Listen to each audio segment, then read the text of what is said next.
حضرت عمر کا زمانہ ہے، آپ جانتے ہاتھ میں کوڑا رکھتے تھے، تو آپ جا رہے تھے، ایک شرابی تھا ہاتھ میں، اس نے بوتل شراب کی پکڑی تھی، گلی کا موڑ کاٹا اس نے تو آگے حضرت عمر نظر آئے۔ حضرت عمر تو موقع پہ سزا دیتے تھے، ہاتھ میں درہ پکڑا ہے تو اس نے دل ہی دل میں کہا مالک عمر کے قہر سے بچا لے، پکی توبہ کرتا ہوں آج کے بعد شراب نہیں پیوں گا، اور جلدی سے وہ شراب کی بوتل بکل میں بغل میں دبا لی۔ حضرت عمر بھی سر پہ پہنچ گئے اور جھڑک کے کہا کہ یہ تیرے پاس کیا ہے؟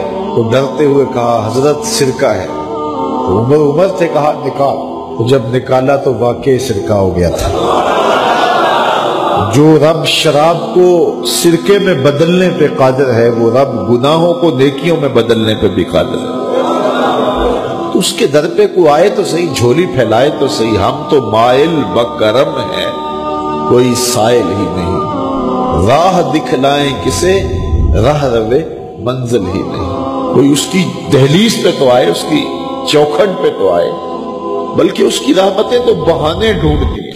بشر حافی ایک بہت بڑے شرابی تھے اور زندگی شراب کے نشے میں دھت گزرتی تھی۔ ایک دن گلی سے گزر رہے تھے، کاغذ کا ایک ٹکڑا دیکھا، اس پہ رب کا نام لکھا تھا۔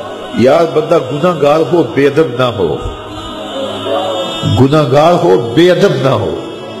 تو کاغذ کے ٹکڑے پہ رب کا نام لکھا تھا، اس کو اٹھایا، چوما، صاف کیا، خوشبو لگائی اور اونچی جگہ پہ رکھ دیا کہ یہ میرے رب کا نام ہے، اور شراب پینے پھر میخانے میں چلے گئے۔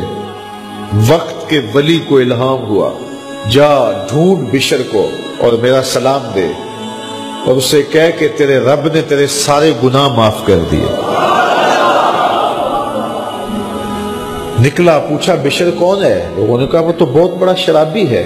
اللہ اکبر۔ گھر پوچھا، کہا وہ شراب خانے میں۔ شراب خانے میں پیچھے چلے گئے۔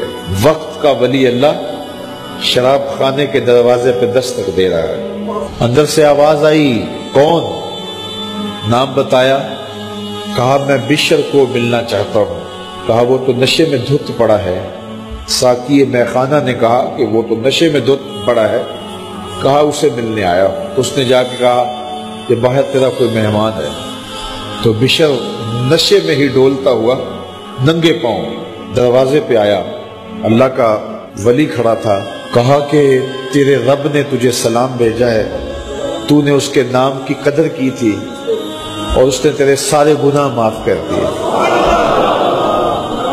بشر حافی ننگے پاؤں تھے، اس وقت نشے میں تھے۔ نشہ شراب کا تھا، لیکن رب کا سلام آیا تو یہ نشہ اس سے بھی اوپر تھا۔ جھوم اٹھے اور کہا کہ میں اب رب کا سلام آیا ہے تو اب میں ننگے پاؤں تھا، اب ساری زندگی میں جوتا نہیں پہنوں گا۔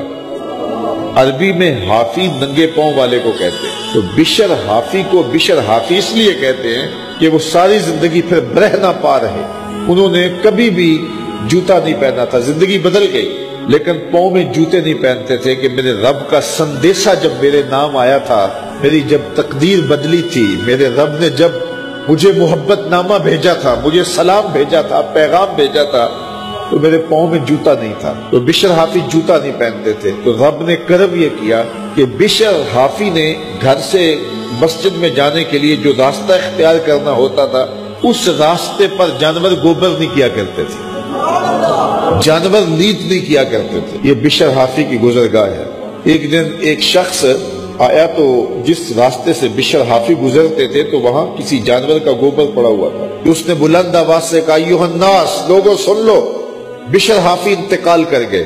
لوگوں نے کہا تمہیں کس نے بتایا ہے؟ کہا یہ گوبر پڑا ہوا ہے، اس کا مطلب ہے کہ آج بشر حافی اس گلی سے نہیں گزریں گے۔ تو جب پتہ کیا گیا تو حضرت بشر حافی کا واقعہ انتقال ہو گیا۔ کوئی سچی توبہ کرے تو صحیح، کوئی اس کی دہلیز تو آئے تو صحیح۔ ہم تو مائل بکرم ہیں، کوئی سائل ہی نہیں، راہ دکھلائیں کسے، راہ روے منزل ہی نہیں۔ کوئی جھولی تو پھیلائے، وہ تو قریب ہے، اس کی تو رحمتیں آواز دے رہی ہیں، یا ایھا الانسان ما غرک بربک الکریم، او بھاگے ہوئے انسان، آجا پلٹ کے، تیرا رب بڑا کریم ہے۔